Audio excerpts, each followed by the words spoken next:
আরেকবারও স্বাগত জানাচ্ছি আপনাদেরকে। দেখেন, এবার হচ্ছে মেঘের ছবি, শুধু মেঘ। মেঘের ভিতরেই আছি আমরা, আমাদের শরীর মেঘ ছুঁচ্ছে এবং মেঘ আমরা হাত দিয়ে ছুঁতে পারছি। এটা যেন এক মেঘের স্বর্গ।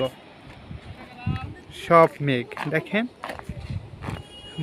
আমাদের শীতকালে যখন কুয়াশায় মেঘাচ্ছন্ন থাকে, এক জায়গা থেকে আরেক জায়গা দেখা যায় না, ঠিক সেরকমই এই যে দেখেন গাছের পাতাগুলো, এখানেও কিন্তু মেঘ জমে আছে। শুধু মেঘ, আর কিছুই দেখা যায় না। সড়কে বাতি জ্বালিয়ে গাড়ি চলতে হয়। আর ওই যে একটা শব্দ শোনা যাচ্ছে, ওটা কিন্তু ঝর্ণার শব্দ, কিন্তু ঝর্ণাটা দেখা যাচ্ছে না, কারণ মেঘ আছে, মেঘে অন্ধকার করে রেখেছে। মেঘ না থাকলে ঝর্ণাটা দেখা যেত। এটা অনেক প্রবাহিত বড় একটি ঝর্ণা।